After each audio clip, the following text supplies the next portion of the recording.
For plebs, by plebs, dropping the Bitcoin only signal. Pleb Underground. Welcome everyone to the Pleb Underground.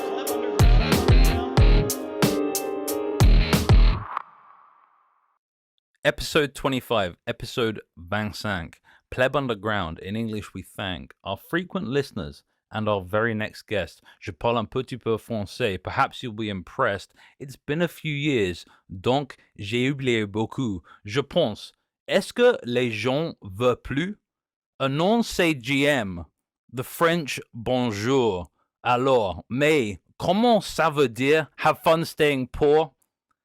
J'écris tous les mots. It's not read-only, not from a PDF, not done with Adobe. So I'll keep taking the shots like Kobe. At scammers on Twitter, no, you can't fight them all. My man Big Sean says Bitcoin is basketball, but it's more like football. Advance and then fall. Or run the perfect fade like Julio, till you're in a gangster's paradise. Coolio, like this Bitcoin bull from Bill Bitcoin, Pouliot. Welcome back, everyone. Awesome frickin' rhyme, Walton. That's right, guys. In case you haven't guessed it, we have fellow Bitcoiner and pleb. If you don't know him, you should. Francis Pouliot. Francis, thank you so much for joining us on the Pleb Underground YouTube show, my dude. What's up? It's my pleasure as always, Phil. Thanks for having me on. And Walton as well. Great to meet you, man. Welcome. Very cool. All right. We're gonna dive right into the numbers. Yeah, the numbers, of course, brought to us by Timechain Stats, and please check out Timechain Calendar for an excellent way to browse the Timechain. Phil, what do the numbers look like this week? At the time of this recording, the block height is 773,912. The Bitcoin price 23,280. Total public Lightning capacity, 5,272.62. Moscow time, 4296. And the chain rewrite days, 766. Those are some pretty healthy numbers. I don't think that people were expecting 23K on that fiat exchange so quickly. I know that people were crying at 15K fiat exchange. I wasn't really crying, to be honest, at 15K. I thought it was funny that people were sitting there thinking that Bitcoin was dead. Anyways, Francis, your thoughts? Bitcoin dead? Yes? No? Yeah, Bitcoin is dead, man. Let's all pack up and go home. Bitcoin, Moscow time under 5,000. That's great. Having the Moscow time at like around 5,000 makes it really easy for me to do like mental math and stats. But I just love to see it under 5,000. Dude, I totally agree. We were actually talking about that last episode that, people don't realize it was at 6,000 not even a month ago, right? 6,000. And actually, you know what? We're talking about all this fiat exchange stuff. Let me pull up the first link for the numbers, and then Walton, we're going to take a look at yours. All right, here we go. We got a tweet from @ApeDurden. Let's take a look. He's got a screenshot here from BTC for Freedom. And let's see what's happening. 0.01 BTC will make you a millionaire. And then Jake below says one day owning 0.1 Bitcoin will make you a millionaire. So I gotta ask Francis, because Francis has been around for a very long time. What are your thoughts? Just, I mean, if you had to throw out a number to somebody that was stacking, that is for some reason thinking about the ridiculousness of becoming a millionaire with Bitcoin without actually, providing any value, what would be that number? Because I just think it's funny, right, that people come up with these arbitrary numbers. Well, I mean, the first tweet says 0.01 Bitcoin will make you a millionaire. It already makes you a millionaire because that's a million sats. So you are definitely a millionaire already. I mean, in terms of if you think about it from a purely radical maximalist standpoint, if Bitcoin's gonna absorb all the monetary value of the world, Hal Finney had put the number at like 10 million USD equivalent in purchasing power in Bitcoin. Of course, at that point, the dollar value of Bitcoin is kind of like meaningless, because if Bitcoin is like 10 million US dollars, it means that US dollars are like worthless as a frame of reference. But I'm even more bullish than that on a long term, because people think about, okay, just calculate all the monetary value of the world, the monetary premium of real estate, the monetary premium of like, you know, stocks and equities that are caused by like money printing and all that. And that gives you 10 million. But like under a Bitcoin standard, the size of the economy, I think, is going to grow so much that you just can't fathom. And the only real answer, I guess, is like infinity, right? It's like that meme, infinity divided by 21 million. I think it's like fairly accurate. So, I mean, I don't have a problem telling like normies that ask me, you know, what's the Bitcoin price going to be worth one day? And I'm like, you know, if the Bitcoin ecosystem and the economics of Bitcoin unfold the way that I see it, you're looking at, you know, it's like a few large houses, you know, that's what I say. Like, you're gonna be able to buy a few large houses with Bitcoin. But I mean, and you know what's funny is also I've been seeing you know, a few people post on Twitter recently, like JJ, LSMR, a fellow Bitcoin pleb, talk about how that mentality can be dangerous as well if you're too much into the NGU for multiple reasons. Like one of them might be like you might just, you know, become lazy and not want to produce any value just by the virtue of the fact that you're early into Bitcoin. You think like you don't need to produce any value. I do tend to agree with that. And also, if you put too much emphasis on the NGU, then a lot of people they will want to have Bitcoin adoption like quickly at all costs. So they're not going to care if people are buying Bitcoin from a non-custodial way or if they're using shitcoins. As long as people buy Bitcoin to pump my own bags, that's fine. People will often like exaggerate stuff about Bitcoin to make you know, to like pump the kind of like hopium around Bitcoin. I know we're going to do that today. We like to, you know, provide hopium, but yeah, NGO mentality. I mean, it's an economic fact, but yeah, we got to be a little bit careful not to be you know, sniffing too much NGU glue. Dude, you hit the nail on the head. This is exactly the point of that tweet. Thank you so much for saying that. Okay. So first of all, to go back to what you said, right? Bitcoin does what we think it's going to do. The fiat exchange is completely irrelevant. Okay. And it also goes back to the point you made that's exactly why I chose that, because of Gigel's tweets. I saw those and I was like, yep. I'm like, he's absolutely right. I'm like, this is, you know, look, it's perfectly fine. We want to store our value in Bitcoin. We understand the security of the network. But like, if our only desire is to become this useless sloth that just sits around and absorbs everything and consumes, are we doing anything better? This is our chance to actually do something better. It's a call to action. So man, I appreciate your response. It was freaking awesome. And yo, you know, if it's not going down, if you're not like having your money depreciate, we're already winning. Right. So that's what people, you know, a lot of us, you know, we got into Bitcoin because we thought the price was going to go up a lot. But if you're saving your wealth over time and it's not depreciating, you're already beating every single form of currency out there. So, you know, the bar is pretty low in terms of like storing your money and wealth and having that appreciate. You know, we don't have to do much to beat, you know, losing 10% of value every year, like what we're losing now. So you don't support the move to go for a 20% portfolio allocation to eggs then? I mean, eggs are excellent. You should definitely allocate some of your portfolio to eggs. A significant amount of my Bitcoin off-ramping is buying eggs with Bitcoin. So I fully support diversifying into eggs. So don't have all your eggs in one basket, but get a basket of eggs. Yeah, I've got you. Yeah. You heard by it the here. way, if eggs are surprisingly durable over time if you buy farm eggs and you don't wash them. Just letting you know, eggs can stay on the counter for a few weeks. Most people don't know that because they buy shit eggs from the supermarket. Yeah, but that's because I think in the US, don't you like bleach them and all sorts of like I was thinking, why do they have these like white eggs? And it's because they're doing something to like the shell in advance. Something, I don't know, weird practices. Yes, centrally planned asepticized eggs. Go for the proof of work organic Bitcoin eggs for sure. You heard it here first, folks. All right, Walton, what do you got for the numbers? So one link I've got for you is something from Adam Back.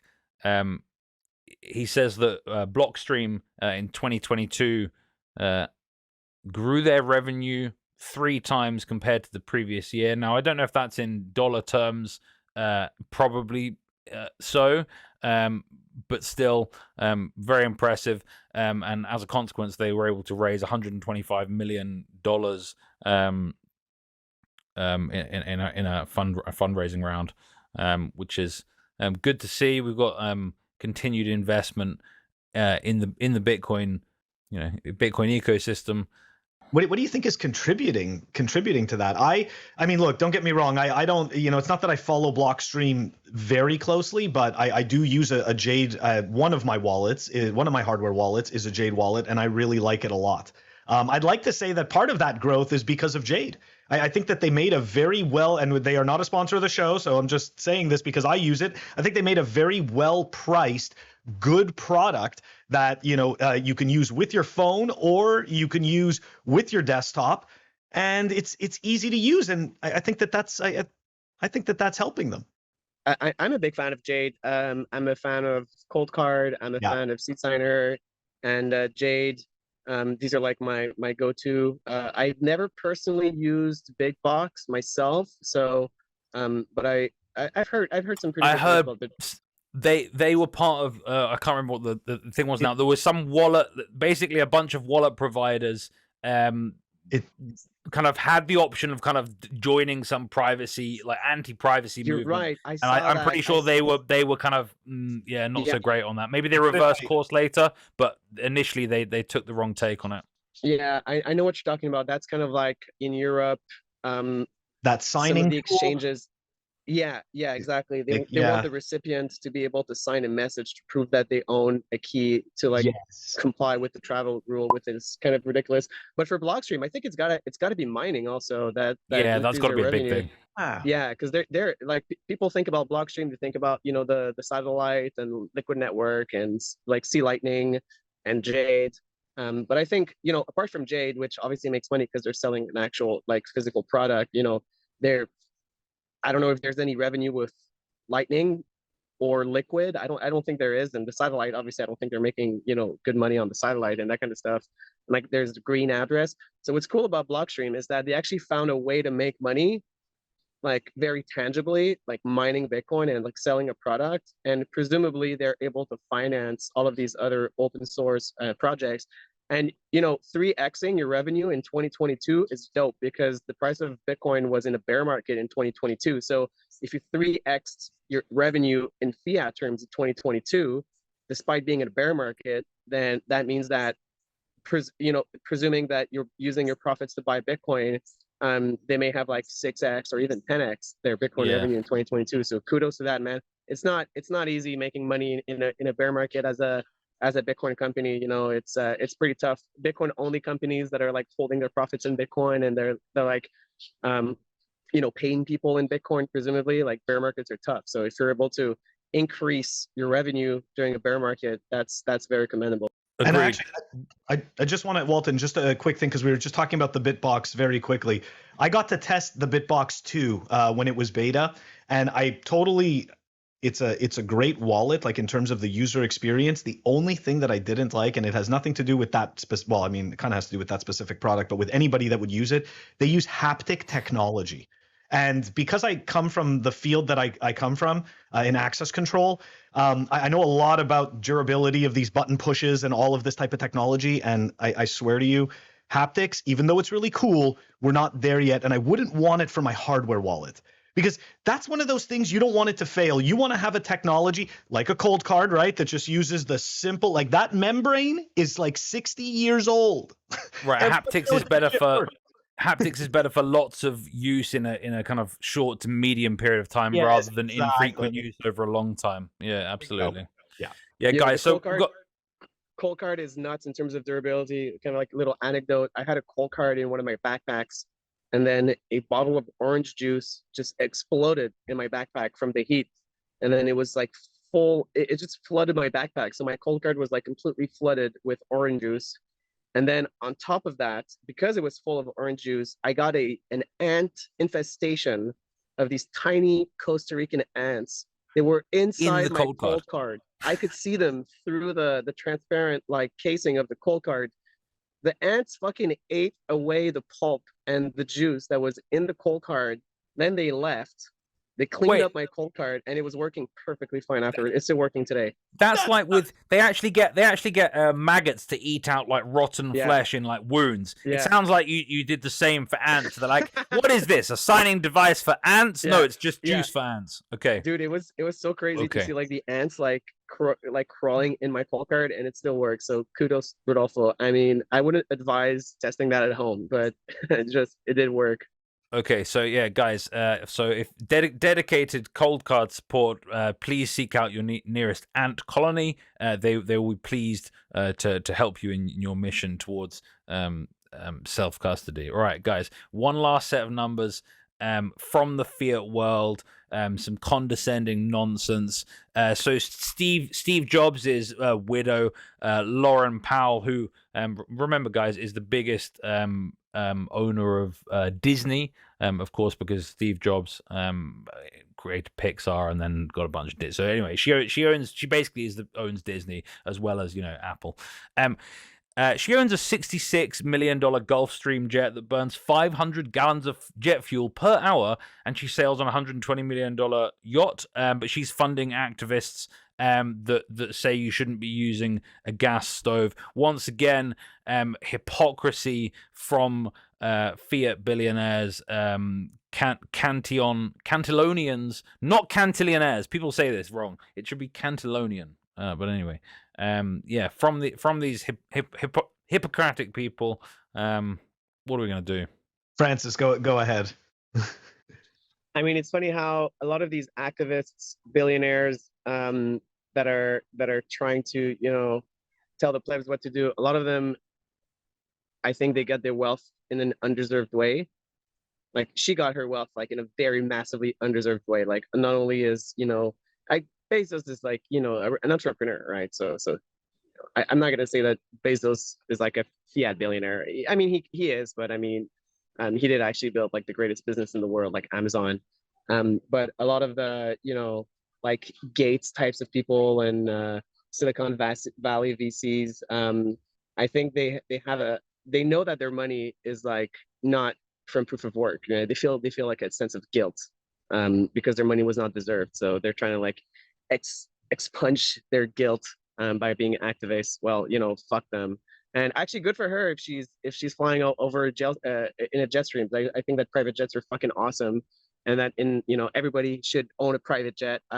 In a long distant future under a Bitcoin standard, I hope that a lot of people are able to afford private jets because commercial airline aviation sucks. Commercial airline aviation, it is the front line of this dictatorship over our lives. Like, you never feel less free than when you're flying in an airline, when you have all of these empowered little bureaucrats that are enforcing government dictates. The fucking most crazy thing that I think is the fact that when you go through the TSA, you can bring in like 100 milliliters of whatever liquid, but like 110, they'll just seize that away from you, and everybody just complies as if that's normal. So like, those insanely stupid rules have been so normalized at the airport because it can deny your basic right to travel. Like, if you piss off like an airline lady or a TSA agent, they'll just strip away your right to travel. So fuck commercial airlines. That's my message. That's a platform I'm running on. Yeah, and you should be able to take your dog on holiday with you, for fuck's sake. And I'm pretty sure the only way that you're able to do that is if you have your own private jet. So yeah, we need more private jets, but less condescension from fiat wankers. Absolutely. So Phil, I think that's a wrap on numbers. What do we have up next? We are moving on over to REKT. REKT is brought to you by Represent. Check them out. Represent Ltd. Nice threads, great quality clothes. I'm wearing the t-shirt. That's right. Normally I've got the hoodie, but I finally switched it up for the t-shirt. Very nice threads. Walton's got the t-shirt also with the crest logo. Don't forget to use pleb-underground for 10% off at representltd.com. Clothes that's made by a fellow Bitcoiner. Check them out. Guys, so for REKT this week, we have a couple of stories for you. The first story. Barry Silbert is apparently now laying off lots of his employees.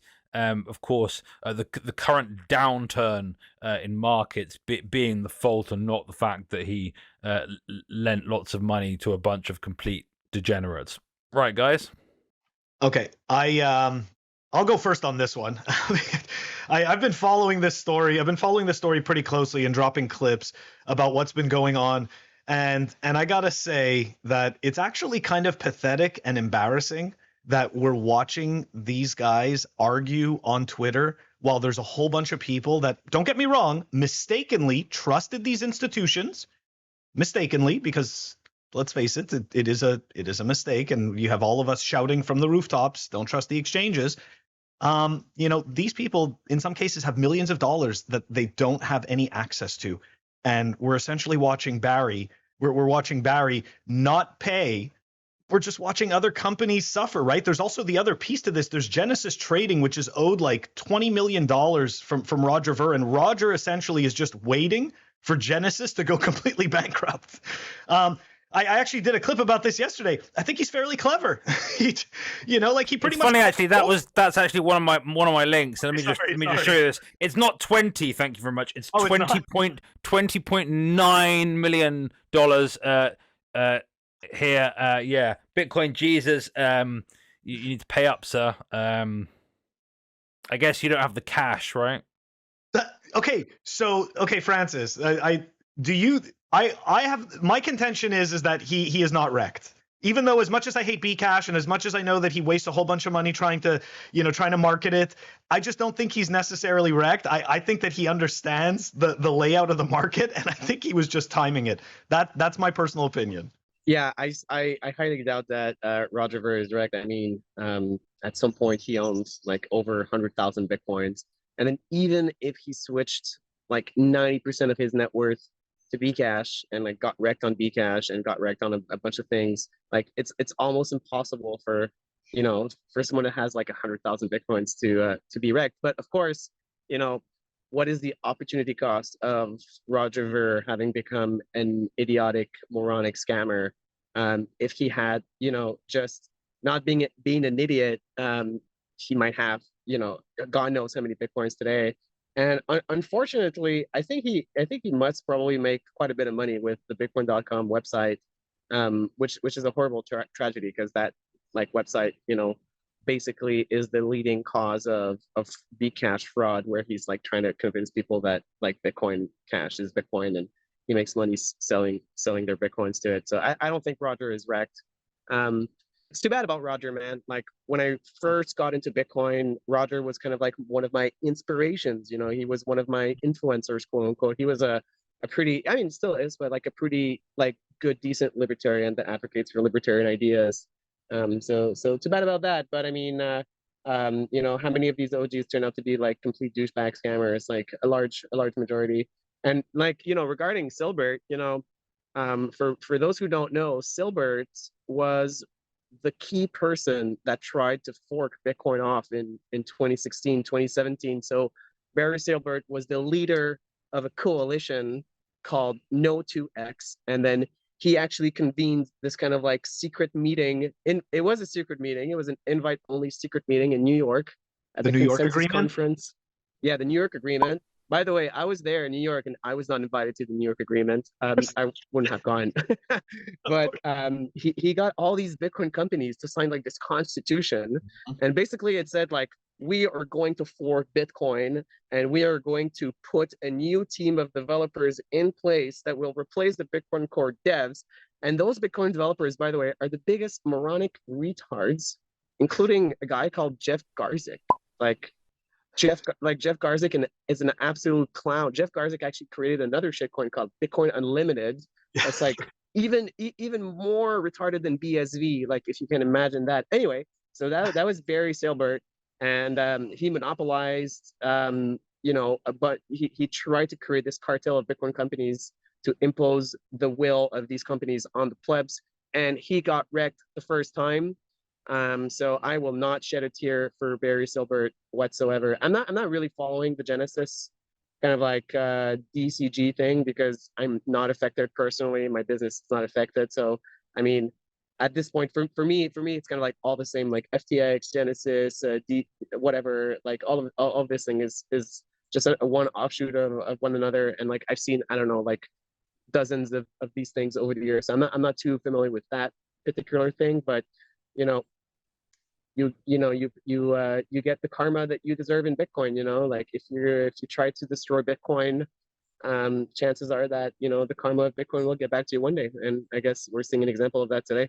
Yeah, I think that's very well said. And I know that you don't like to shill, but people should definitely, if you're in Canada, you got to check out Bull Bitcoin. I use that exchange. Okay, I'm a Canadian, and I had to move funds back and forth, and Bull Bitcoin was absolutely an amazing experience, super easy to use, and you're humble about it, but it's an awesome product. So thank you very much for doing that. Thanks, Phil. Guys, so up next on REKT, we have a little update on the Celsius situation. Apparently, Celsius are considering to issue a bankruptcy coin to pay their creditors. Apparently, their shitcoinery is not enough. They have to rub it in people's faces, guys. I mean, I know only incels were in Celsius, but anyway, like it, this is nonsense. I don't even know what to say. A bankruptcy? I mean, this has to be a joke, right? This has to be this is a troll. Like, there's no way that can be real. And you know what? As much as we're sitting here making fun of this, the sad thing is there's probably comments in that thread that are wondering how they can get in. I guarantee. Dude, that's what I was gonna say.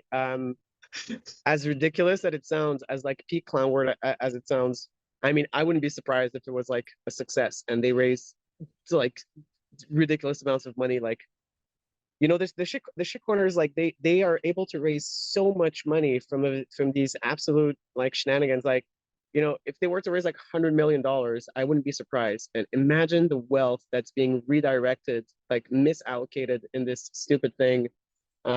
Celsius is like one of the funniest like shitcoin explosions for me, because Phil, you probably know this, but the government of Quebec invested in Celsius.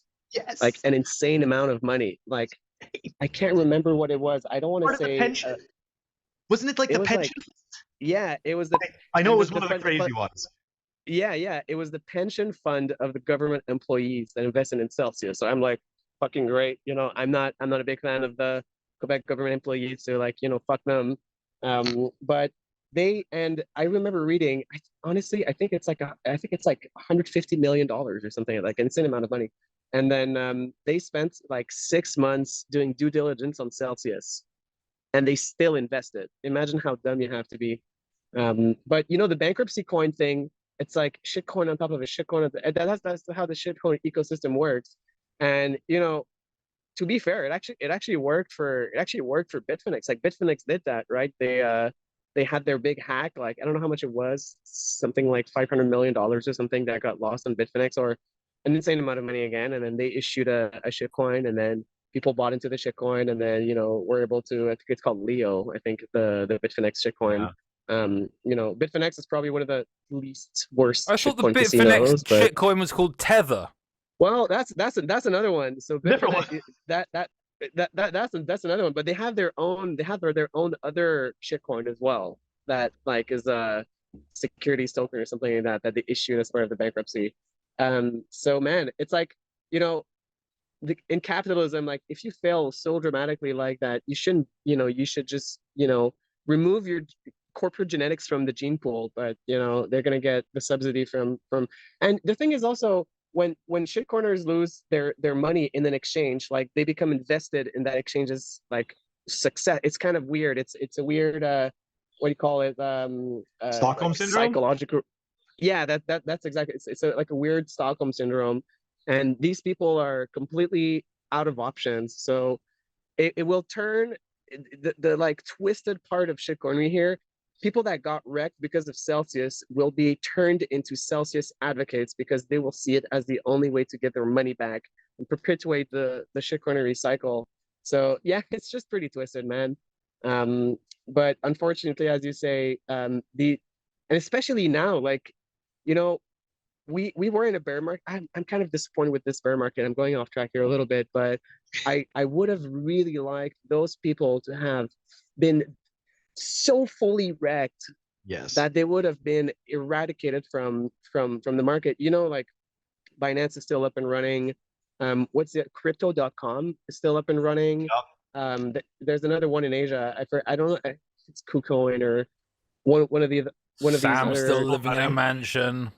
Yeah, I mean they did not get wrecked enough for my taste, and now we're, you know, presumably, I don't know, you know, there's people saying it's a bear rally or whatever, but presumably we're exiting the bear market, and these people are still standing. So all that tells me, it's like, okay, we're gonna have to go through this cycle again. You know, no hyper Bitcoinization or moon for us, because I don't think we can reach hyper Bitcoinization and, you know, Bitcoin really taking off until these are like dead weight shitcoiners like dragging us down. Just the other day, I was at the farmers market here, and this lady, most vendors accept Bitcoin there, and this lady, I asked her, can I pay with Bitcoin? I don't have any cash, and she was like, no, I don't want to. I don't want to accept Bitcoin payments because that guy embezzled billions of dollars. You know, that Bitcoiner guy, and presumably she was talking about, you know, scam, bank run fraud, SBF. And then that's just hit me once again. It's like these shit corners are dragging us down so much.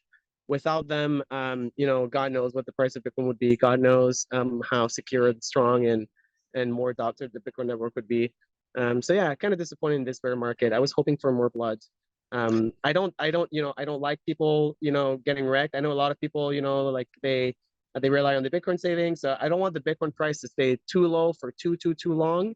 But I kind of wish they would have been a little bit more wrecked. Unfortunately, they survived for another few years until the next bear market, and hopefully the next bear market is going to be the one that, you know, nails them down for good. I mean, one thing we have seen though is we've seen the SEC starting to kind of make some moves towards, you know, certain companies suing them, and one person who I can't wait to see get wrecked, because of how he seems to be able to get away with rubbing it in the faces of the people whose money he's stolen, but that of course is the Hex guy, right? Richard Hart. A little clip for you. You are the founder of X. Do you know Yes. who can enjoy the funds being sent to the origin address? Please answer yes or no. I'm dodging your It's question. a simple answer. Answer yes or no. Dodge. Who is behind this origin address, and who can enjoy all the funds that are sent to the origin address? Nobody knows. It's not public. Nobody Just like knows. you don't know who Satoshi is. I would like to make sure that the SEC is investigating you. Please. Will you please Good. disclose your File full report. details, so I Hi, will I'm be Richard able to Schuler. provide them Yes. with your Hi. address, Uh-huh. so they Oh can no, I'm not actually. telling you my address. Oh, so you don't want to disclose your No. address? No. Your scam model is the following. You are inflating the price by yourself. As you mentioned, there is actually no one behind Hex beside you. And retarded. since it's, let me finish. Since it's extremely easy for you to do it with an automated market maker through Uniswap, you actually get 45% of the income that comes from purchasing new Hex using Ethereum. So you can use it to purchase more Hex and drive up the price as much as you want. You also rely on other people to join and purchase Hex using Ethereum, because they see that the price is going up and you are creating FOMO, and we already established. I think we can cut it there. But yeah, guys, I mean, my head goes in a spin with some of this stuff, but this is basically how tokenomics works, right? It's just a bunch of mirrors and fraud, and maybe a bit of money laundering, and I don't know. Like Hex is like specifically ridiculous because the founder Hart is like himself a clownish character, so it's like easy to it's easy to make fun of him. And by the way, Hex is like really popular. I see Hex stickers on cars here in Costa Rica. I think like Richard Hart had something going with Costa Rica. I don't know why, because there's like a lot of Hexicans here fuck, I shouldn't even use that term. It's so I lame. think There's the a lot of logo is like a pig. bit nightclub-like, isn't it? So Yeah. he's a marketing machine, is what he is, Yeah, right? Like yeah. you've got to give him that. I mean, he's disgusting, but he Yeah. seems to do And it's almost like a cruel joke of the universe to see like how obvious and brazen can we make it, and still people will buy into it. But the reality of Hex is like it's not that different from the so-called blue chip shitcoins like Ethereum, you know? So people say that Hex is ridiculous, but if you look at Ethereum was 70% pre-mined. And how many people got those initial coins? Like very few. I mean, out of the 70% pre-mine, there was like the original ICO, but who was investing in an ICO in Ethereum in like 2014? It was like, you know, Ethereum insiders, and then the advisors of Ethereum got there was like a bunch of the coins reserved for the founders and the insiders. So you know, like Ethereum 70%. Foundation. Yeah, the Ethereum Foundation, obviously Vitalik, and all sorts of other unknown crypto losers that are now we don't hear a lot. I'm not going to name drop them, but I was kind of like around because when Ethereum launched in Toronto, and then the Ethereum people like came to Montreal to like shill the Ethereum investment. I had the opportunity to invest in Ethereum, and actually I remember I was at a dinner where Vitalik was. I didn't speak to him because he was like, you know, little. It was like a nobody, and he was like, you know, the main dude of the event. But I remember asking a bunch of people like, so what's the issuance of Ethereum? I was like, what's the issuance? Like, how many ethers are going to be out there? I was like trying to analyze it from like a macro perspective, like how much is this thing going to be worth? And they're like, we don't know. What do you mean we don't know? I mean, yeah, we're going to determine that later. And I was like, this. Like it just didn't click, and I was like new to Bitcoin, so I was like, maybe I'm too dumb to understand, but like I don't know if I don't know that this thing is like scarce, why would I invest in it if you can create more in the future? And so yeah, Hex is completely ridiculous, but at the same time, you know, they're all equally ridiculous when you look at it. I don't know, Phil, you remember Richard Hart at some point was a Bitcoiner. At some point, he's one of the first ones that was like I like Bitcoin, buy my shitcoin. Yes. He was on the Crypto News Network. I believe I was actually probably on a show with Richard Hart. I think if you look at the crypto what's it called again? World Crypto Network archives, I think I may have been on a panel with him at some point. But yeah, one of the earliest like grifter that made a name for himself in Bitcoin and then turned around to sell a shitcoin. We've seen so many of that happening.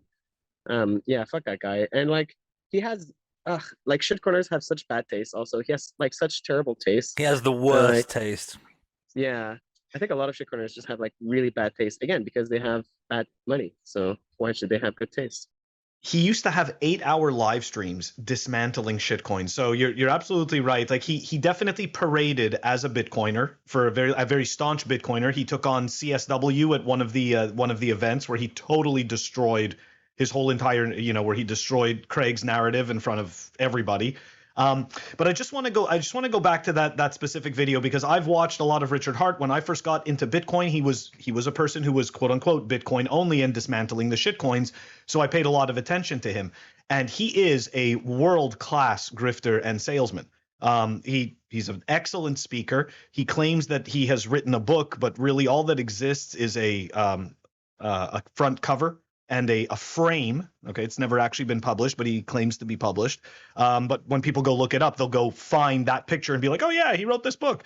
But what I wanted to point out about this video was really interesting. I've seen Richard argue with a lot of Bitcoiners since he started Hex. And he frames the way that the arguments are framed is that he's often winning those arguments. And in this particular video, he essentially lost twice in a row. First, he mentioned Satoshi in order to validate his affinity scam. So you don't know who Satoshi is, so that validates Hex. Now that's fucking bullshit. Okay, there was no expectation of value back then. I mean, Francis, you know that better than me. The second piece to this is the ad hominem attack. He immediately called the guy a retard. So the guy made a claim, and instead of refuting the claim with evidence, he went the route of an ad hominem attack. And I've actually I've rarely seen Richard go that route. He usually does these roundabout, confusing, kind of wordsmithing things to make you think that what you said was wrong and that you should be thanking him or something. Right, he usually keeps the smile. He doesn't usually like let the character slip. Like he plays the kind of, I don't know, friendly clown that you wouldn't have at your children's party very well.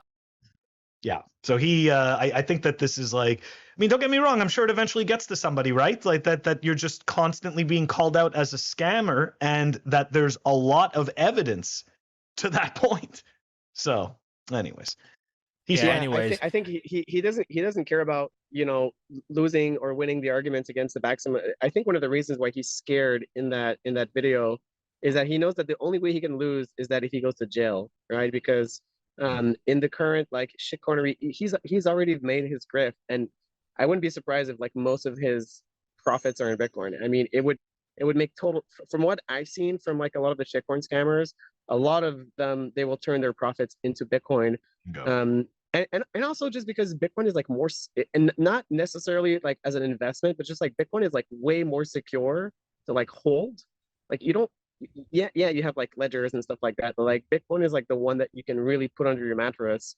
Like if you're a scammer, you don't want to touch, I think, your holdings for a little while, like your main holdings, because you don't want to trigger like a tax event, or you don't want to get hacked or anything like that. So so I think Richard Hart has already won in a way, in the sense that his grift is complete, and the only thing that can happen to him is like go to jail. So again, I'm not a fan of regulation, but I hate shitcoins and shitcorners so much that whenever I imagine, for example, like the SEC arresting a guy like Richard Hart and stripping away, like these guys need to be punished in a way. You know what I mean? Like the market, unfortunately, the market is not going to punish them that much. Karma might punish some of them, but really smart ones like Richard Hart, again, they may have turned all their profits into Bitcoin. So they've got, kind of like, I mean, I like to think that guys like that, they'll just lose their Bitcoin one day. They'll just like get hacked or like accidentally lose their passphrase, like hopefully. But that's kind of a fairy tale. So I would love to see Richard Hart get busted. So he didn't get busted, but he did get wrecked. And there's actually a video. I don't have it right here, but there is a video where he's talking with, I don't know which host, and he explains how he got wrecked and that he's super pissed off, and this is why he's shitcoining. So at least part of the wish came true. Yeah. Is it actually? Yeah, that's interesting. Becoming a shitcoiner to recoup your Bitcoin losses. I'm sure he's not the only who's done that. Yeah. Or like, I don't know, maybe that's what happened to Roger. Maybe he got wrecked on something, and that's why he went all in. And the weird thing is, like, there's a bunch of guys also that got super like rich with Bitcoin, and that they still decided to shitcoin even though they had so much wealth, Tether like gold. oh yeah, like Voorhees, for example, like Eric Voorhees, he sold his company Satoshi Dice for an insane amount of money. And it's like, dude, did you really have to push Bitcoin so hard? Like, why didn't you just retire? You have like hundreds of thousands of Bitcoins. You can't just retire. You really have to go out and like grift more. Like, why would you do that? Anyway, because he knows they know they're thin characters, and so they have to. Yes, they've made some money, but they can't. I don't know. They can't attract the people around them that they want to have around them, because they don't have this depth of character, and so they feel they have to go and like prove themselves in the fiat world again, rather than just working on themselves. They don't really. Yeah, I think some people don't think that they have to work on themselves. They just think they need to work in the fiat world, and I think shitcoin is a kind of a little bit emblematic crypto grifter as a personality trait. If you don't have a personality, you can always become a crypto person, and then that becomes your personality. That's awesome. All right, Walton, we have anything else for REKT? I mean, fuck shitcoins and fuckshitcoins.com, and this was REKT. Thanks, guys. We are moving on over to the Hopium. Up next, we have the Hopium, sponsored by CryptoCloaks. Crypto Cloaks are a Bitcoin-only brand selling a wide variety of Bitcoin-only goodies. Here you see the hand grenade in which you can store an open dime. I believe if you get the larger one, you can fit a signing device in it. Here you can see they come in a wide variety of colors. Very nice, Phil. Very, very nice. Yeah, if you guys head over to cryptocloaks.com or cryptocloaks.co.uk and use the code PlebUnderground, you get 5% off all the goodies. Check out Crypto Cloaks. For the Hopium, we've got some serious Hopium. Walton dropped this article in our Telegram chat. Thank you, Walton. I read this. This was crazy. Like, so, I was shocked. I went, no way. There's an article in the mainstream media that's actually written well about Bitcoin. Okay, Phil, you got to see this. You got to see this. That's right. And look, it's very long. There's a lot of details to it. We're not going to go into the whole entire thing. Okay, we are focusing on one theme and one theme only, and that is this. All right, here's the title of the article: Why I Think Bitcoin Could Be a Key to Saving the Environment. So you guessed it, we are going to stick with the environmental argument, because I do think that right now, especially with all of these weird ESG groups like the World Economic Forum pushing these psychotic eat the bugs narratives, we need some proper research more than ever, and we need a fresh counter narrative more than ever.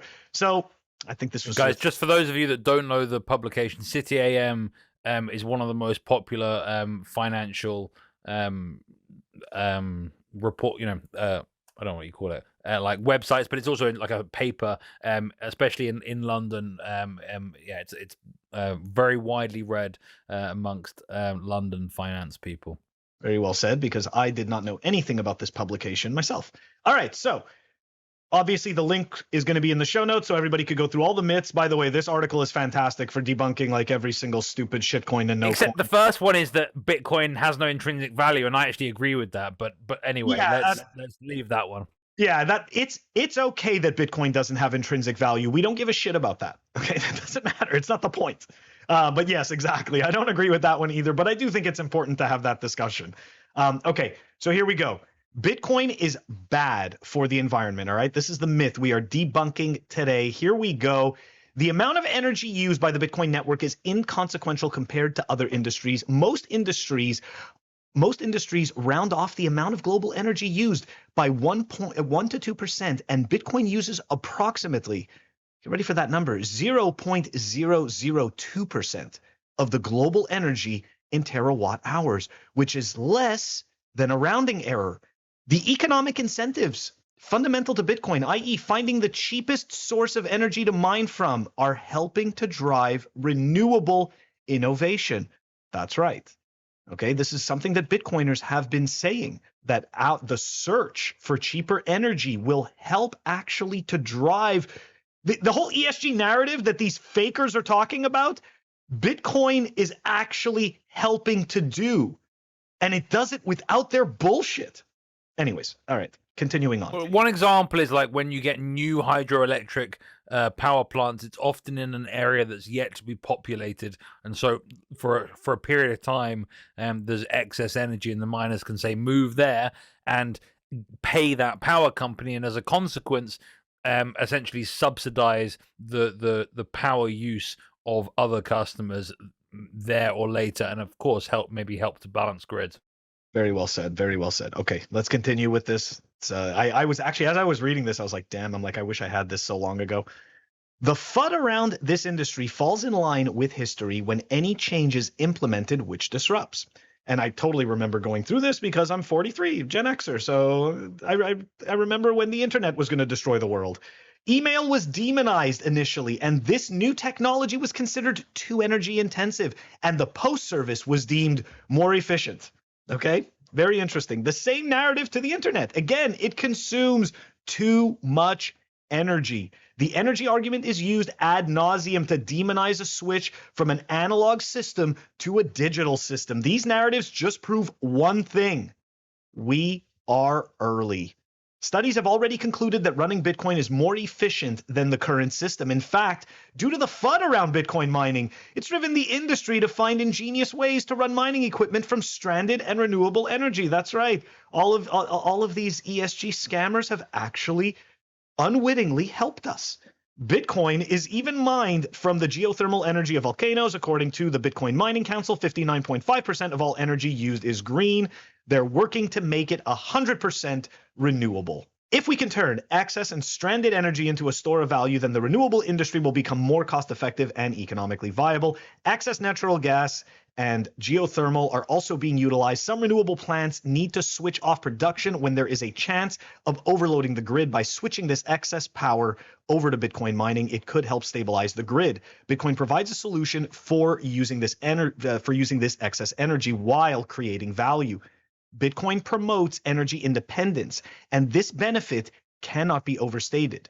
Eventually, mining could become a matter of national security. I kind of got Jason Lowry vibes on that particular statement, but I'll continue on. Countries that produce cheap energy will be independent because they want to mine cheaply and sustainably. The countries that understand the technology, mathematics, and engineering behind this will have geopolitical advantage. A world with more localized energy production is a more robust world. So what I'm hearing is decentralization helps our robustness as well. Mining Bitcoin can assist with our climate goals. There are many projects already up and running. Initiatives such as Gridless Compute work in Africa to mine Bitcoin while stabilizing grids to prevent brownouts from excess renewable energy. Vespine Energy is using microturbines for harnessing waste methane from multiple landfill sites, preventing the methane from being released into the atmosphere. And yes, methane is extremely dangerous to the atmosphere. If these enterprises were understood and embraced by politicians and businesses, we could be heading towards carbon negative energy and the potential for decarbonizing and stabilizing grids using Bitcoin mining, making the grid greener. This is not a proof of concept, it's happening. This Margot Paez quote sums up the current situation beautifully. Using Bitcoin as a tool for fighting for a habitable future is undoubtedly a kind of Hail Mary pass for the climate, but we're running out of time, and mass demonstrations and a failing representative democracy are not doing enough. Our rampant consumerism is the environment's worst enemy. I can't disagree with that piece. And here we go to finish it off. Environmental, social, and corporate governance is an approach to evaluating the extent to which a corporation works on behalf of social goals that go beyond the role of corporations to maximize profits on behalf of the corporation's shareholders. It sounds great and is exactly the information we need to make informed decisions. The ethos is good, but the execution needs improvement, and she's being very polite, to say the least.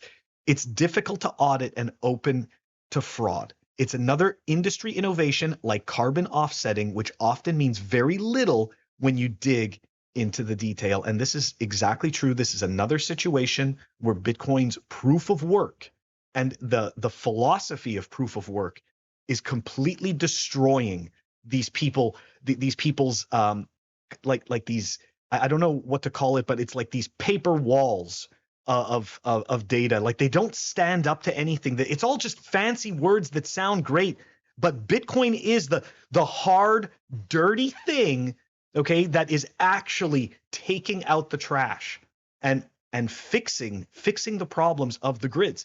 Now, I mean, look, Francis, I got into Bitcoin in 2016. I know that you got into Bitcoin significantly earlier. Were there any types of conversations about the cleanliness of the energy for mining Bitcoin? Like how in the beginning, like when do you think that conversation really started? That's a really good point. That's what I was thinking about when you were reading that article. So I spent a significant amount of time talking about energy and Bitcoin in 2016 and 2017, specifically because at the time I was having discussions with Hydro-Quebec. And I had a little, I was a lot more involved in kind of the public relations, public policy advocacy side of Bitcoin at that time. And I was trying to convince Hydro-Quebec to open the valves to Bitcoin miners because in Quebec, we have huge amounts of hydroelectric surplus and we are selling the surplus to the US at a loss. And I was like, so for example, we're going to produce electricity at 3.5 cents kilowatt hour. And then we're not consuming all of it. So we're selling the excess to the US at like, let's say 2 cents per kilowatt hour. and I was telling Hydro-Quebec, you know, like miners are paying on average 10 cents kilowatt hour, like worldwide. If we can offer them hydroelectric power at like just costs, you know, just not a loss, we will be the world destination for Bitcoin mining. They will all come here. The environment, I'm going to be a little bit hipster on this. I started to talk about the environmental benefits of Bitcoin a long time ago, specifically because in 2017, I saw a speech by Janet Yellen in Montreal. At the time, she was the chairman of the, what's it called? Chairman of the Fed, I believe, chairwoman of the Fed or whatever. And then she did a speech about Bitcoin that was almost entirely focused on the environmental impacts of Bitcoin. This was like early or mid 2017. I think early 2017, actually, like January. Is that the one with the behind? There's a guy with a sign that says "Buy Bitcoin." No, different one. That was a little bit later. That was a little bit after that. And I actually paid to go see her speak in Montreal. It was like a paid gala, and I actually had my own little "Buy Bitcoin" sign. So I remember it was after that. And then I remember thinking, like, Janet Yellen has like a 30-minute speech in front of the Chamber of Commerce of Montreal, and then about 10 minutes of her speech is about Bitcoin and why it's bad, and about 7 minutes or 6 minutes of that 10-minute part about Bitcoin is about the environment. And I was like, uh-oh, they found the narrative. This is a really good narrative. And I remember also thinking, like, how do you stop the spread of Bitcoin? Well, you make it so that millennials and Gen Z, and we all know that, you know, Gen Z's obsession is now the climate. Like 50% of Gen Z has climate anxiety, and, you know, their whole entire personality is now revolving around, you know, doom and gloom climate change, you know, Greta Thunberg style. You know, our existence is meaningless, but there's one thing we can do is help the climate. So yeah, really early on, I saw that it was going to be one of the main issues that they were going to use to discourage the adoption and passion for Bitcoin, because it's very hard for like governments and entities to restrict Bitcoin via coercion. The network is too decentralized. Yes, there's like major choke points like the exchanges. Like the governments could effectively, you know, massively slow down Bitcoin adoption by, you know, seizing all the funds that are custodied by exchanges and so on and so forth. But really what they can do is to prevent people from getting excited about Bitcoin. And how do you do that? You link it to the climate change. You make it a climate change issue. But I actually have come to a full circle where I reject the framing entirely. Okay, let me unpack this. You know the meme, like the big brain meme that's Snap. like, you know, like expanding galaxy. Snap. I used to be like, Bitcoin is not that bad for the environment because it is too small. Oh, Bitcoin is actually good for the environment.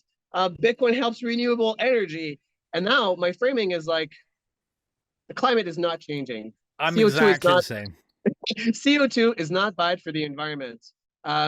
Fossil fuels, so-called fossil fuels, may actually be renewable.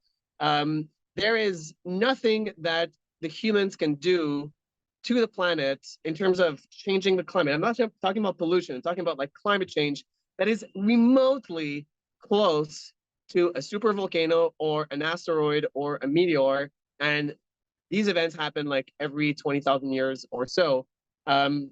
So I reject the framing altogether that we should care about CO2 emissions. In fact, I've even come to like the full gigantic galaxy brain idea that maybe more CO2 is actually good for the environment because it contributes to the regreening of the earth. So I and my end all argument has become like my catchphrase, which is fucking cry harder. So what is the point of discussing the environmental impact of Bitcoin mining if there is absolutely nothing that we can do? There's nothing that no one can do to affect the environment, to affect Bitcoin mining. Like Bitcoin miners are going to go, regardless of what happens, where energy is the cheapest. Sure, that might be renewable. And I don't actually think that it encourages renewable energy that much. I just think it encourages cheap energy, right? It encourages, and a lot of the renewable energy, except for hydroelectricity, are like ridiculously expensive. So for example, like, is Bitcoin going to encourage geothermal, wind, and solar? I mean, I don't think so. These are like very, very expensive energy. If anything, Bitcoin might actually incentivize coal because coal is very, very cheap, or like natural gas. So I reject that framing entirely.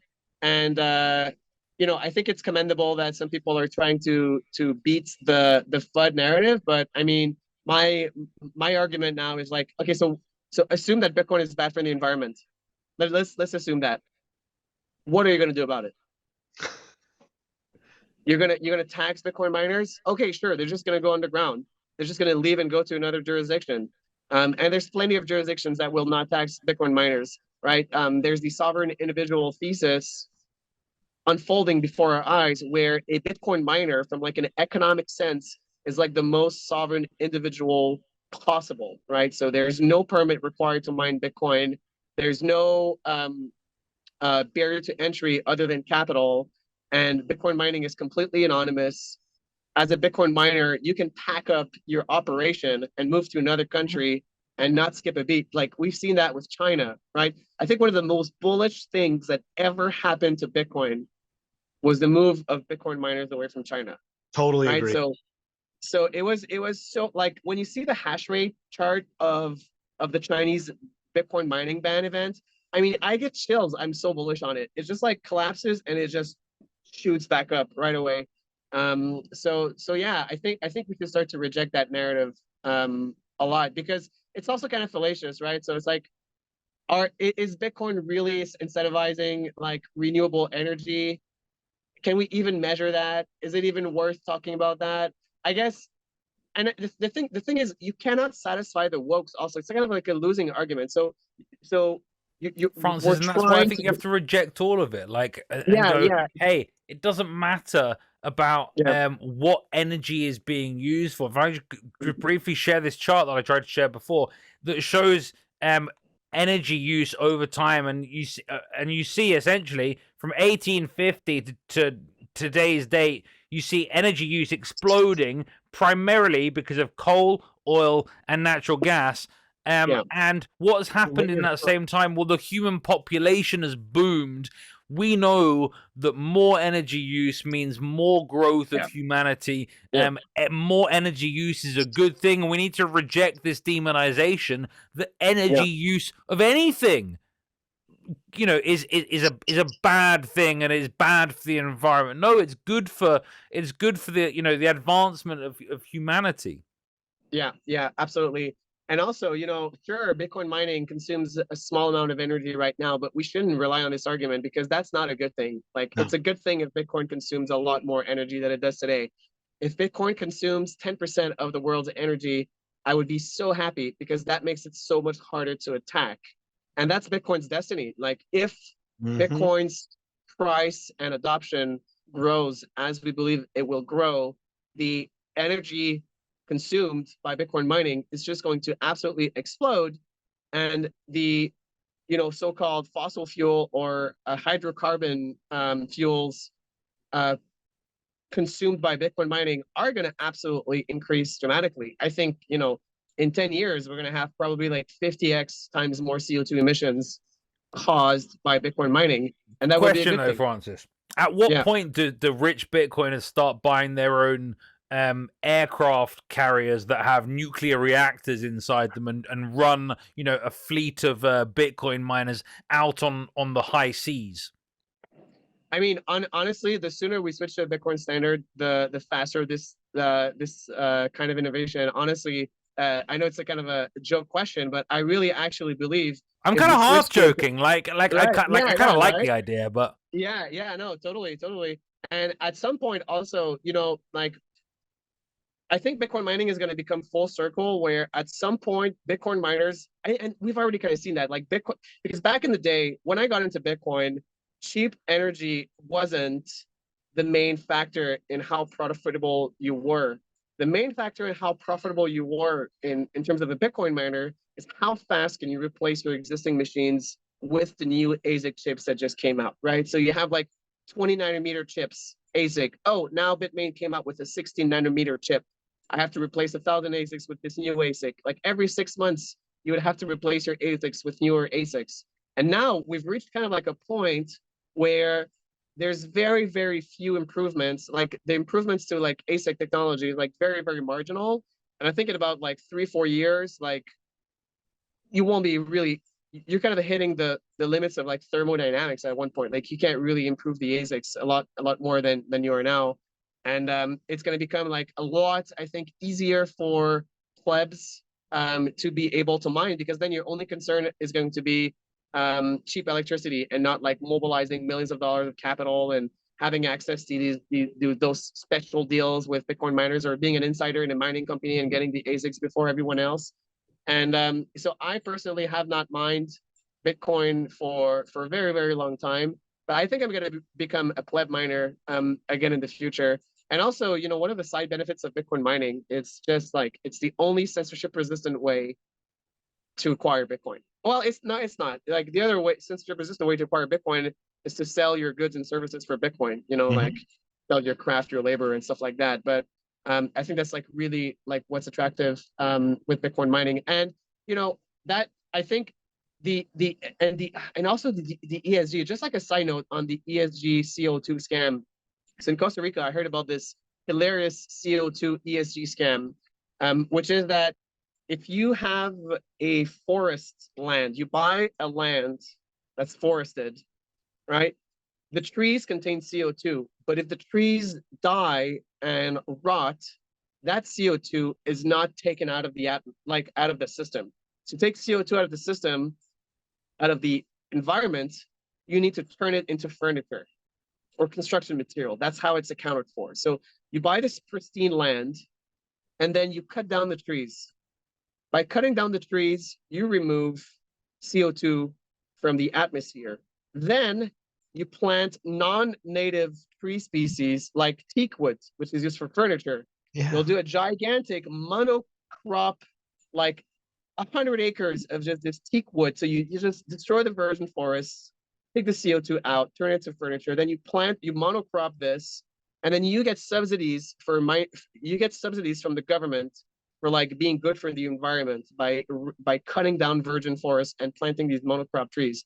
So like these like I don't want to get into the mindset of like removing CO2 from the atmosphere, because that just has all sorts of like malinvestment. And again, like I'm actually now thinking like, okay, so CO2, like what's wrong with the melting ice caps too? That's another thing. Okay, by the way, just shout out to Graham Hancock and his series Ancient Apocalypse. I had listened to Graham Hancock talk on Joe Rogan with also the geologist Randall. I can't remember what his last name is, but you know, you look about the history of the human race, and you know, as a species, we have gone through such insanely tremendous climate change, and we've survived. Okay, you're talking about the polar ice caps. There was no ice, you know, in Antarctica some number of years ago.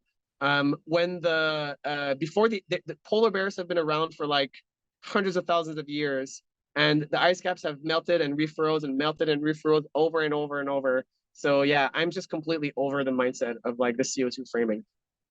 Dude, I think you totally destroyed that argument, and I couldn't disagree. I definitely couldn't disagree with any of it, but I wanted to add this one piece, right?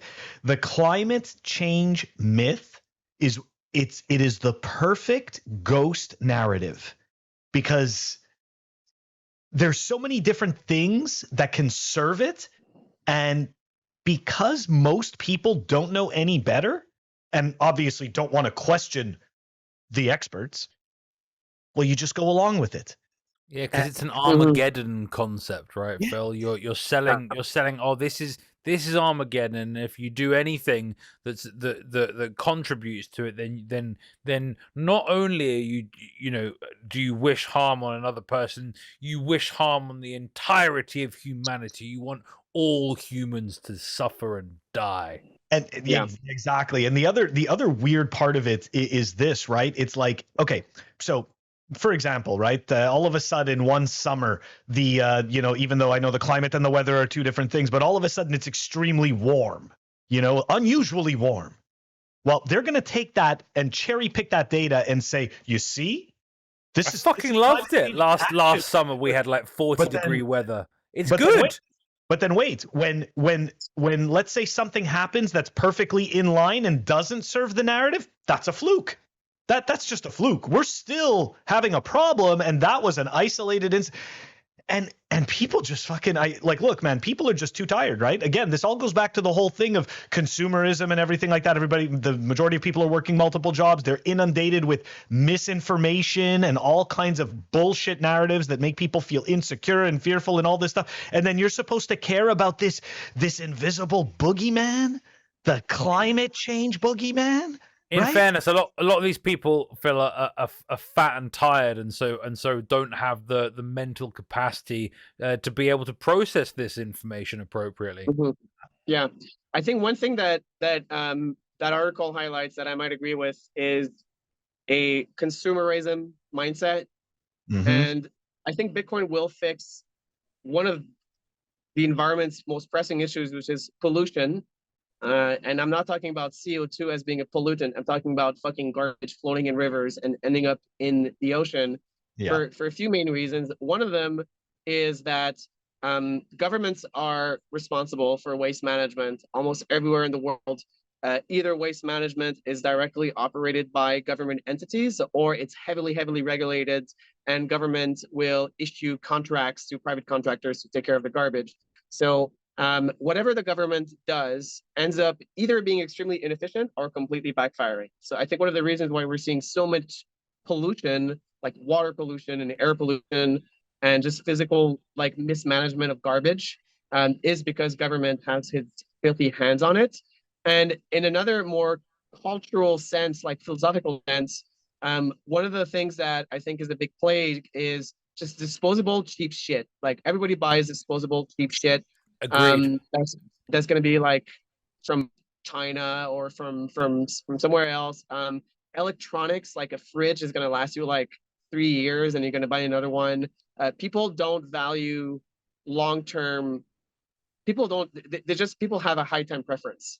Francis, I think that's because with fiat money, you have the growth of these big corporate companies that then are under kind of inflation squeezes, and what they do is they cut the quality of things because it's planned obsolescence, right? They actually want the thing to fail because then the person then has to buy more, because in part they've already leveraged their future earnings, and so it's all this fiat debt shenanigans that reduce the quality of everything. I think fear is the biggest cause of pollution, because if you debase the money, companies are forced over time, increasingly to make cuts, and it's people buy what they can afford, which isn't something that's going to last. Right. Yeah, absolutely. And also, if you make people feel like if you remove the role of government managing the long-term cleanliness of the planet, people will feel responsible for it, right? So like, if people are wealthy and then they start to think long-term, they're going to think about, what planet am I leaving to my kids? All right. The government's not going to be taking care of it. I have to take care of it. So people will like start to take ownership of that significantly. And I had another point to make about high time preference. I completely forgot. But yeah, so I mean, it's not necessarily Bitcoin mining that's going to save the environment. I think it's the cultural mindset shift towards long-term thinking that is going to solve a lot of these problems that we're faced with today. Yeah, I like that, Francis. I like to say it's not fix the money, fix the world. It's fix the money, fix yourself, and then you can kind of fix things around you and help other people to fix things around them. And in the long term, we maybe have a chance of fixing the world. Very well said. Very well said. All right, guys, that wraps up the Hopium.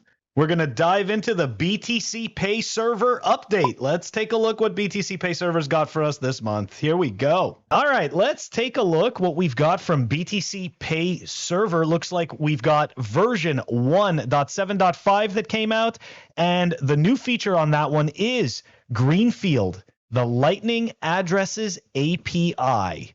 All right, let's go take a look at what that is. Here we go. BtcPayServer supports authenticating and authorizing users through an API key that is generated by them. Send the API key as a header value to authorization with this specific format. For a smoother experience, you can generate a URL that redirects users to an API creation screen. And that's right, guys. If that made sense to you, then you want that feature. But Wait, even if you're a tinkerer, from my understanding, Phil, Yeah. does that mean that like it's going to be relatively easy for individuals to have their own non-custodial Lightning address? Because my understanding is a lot of Lightning addresses are currently custodial. I think some people have set up their own ones, for like NVK set up his own one or whatever. But I didn't think there was a kind of packaged thing that enabled plebs to set up their own non-custodial Lightning address. You know what? That might be it. The only other piece that I understood from that is that it essentially allows the user to create this API key or this unique ID that will ID them and allow them access. So I'm not a developer, so I don't know what that means for the bigger scheme of things. But hey, if you're tinkering with BtcPayServer, you got to make sure that you're up to date. Because what do they do? What do they do with the bugs, Walton? Yeah, well, the BtcPayServer know that bugs are for fixing, not for eating, guys. That's right. Bugs are for fixing, not for eating. And that's why we focus on the features. We don't focus on the bugs. But yeah, they fix a lot of bugs, and they are always coming out with new features. Don't forget to check them out. They are obviously on GitHub. We are going to have the link in the show notes, but btcpayserver.org. All right, guys, that wraps up our weekly episode of Pleb Underground. Thank you all for joining us. Before we go, we want to get our awesome guest to shill his contact information. Francis, how do the plebs find you? Where do they find you? As the plebs may know, I am always on Twitter. I got to cut down on Twitter. I'm at Francis Pouliot _. So make sure to see the _. I don't have a blue check mark. I'm reluctant to get one because now that you can pay for it, I think it's lame. But yeah, at Francis Pouliot _ on Twitter. My company's BullBitcoin, bullbitcoin.com. For those of you who are Canadian, you can use that. And also, if some of you guys are developers and want to get involved into some Bitcoin development work, BullBitcoin runs a open source project called CipherNode. CipherNode is kind of like an open source version of Prime Trust for those of you who are kind of like aware of what Prime Trust is. So, kind of like similar to what BtcPayServer did with BitPay, like trying to make an open source, not trying to make an open source alternative, making a way better alternative to BitPay that was open source. BullBitcoin's been doing that for a little while with a project called CipherNode. And, I have plebs contributing all the time. Just recently, last week, I posted on Twitter. I love open source. I love Twitter. I posted on Twitter. I needed someone to work to add Lightning addresses to CipherNode so that we can have it on BullBitcoin. And my developers are just too busy. So I just posted on Twitter, hey, I'll give 2 million sats to someone to add Lightning addresses to CipherNode. And then boom, some Bitcoin pleb was like, I'll do it. And 2 days later, he's like, it's done. So if you want to contribute to an open source project, you can go to GitHub, type CipherNode, and then there's a link to our Slack channel. And then we're always looking to people for people to help us add features to this open source project. So that's what I want to show the most. I'm working on BullBitcoin, but my passion is CipherNode. So if you don't know about CipherNode, check it out. That's fantastic. We're gonna add the links to that all in the show notes, dude. That is absolutely amazing. Guys, don't forget to like and subscribe. It really helps us out, helps us with the YouTube algorithm. Don't forget to check us out on our audio-only platforms, Apple Podcasts, Spotify, and Anchor. If you want to stream us sats, check us out on fountain.fm. You could stream us sats through Breeze. Walton, how do we end this one? Fuck shitcoins. That's right. Fuck shitcoins, everyone.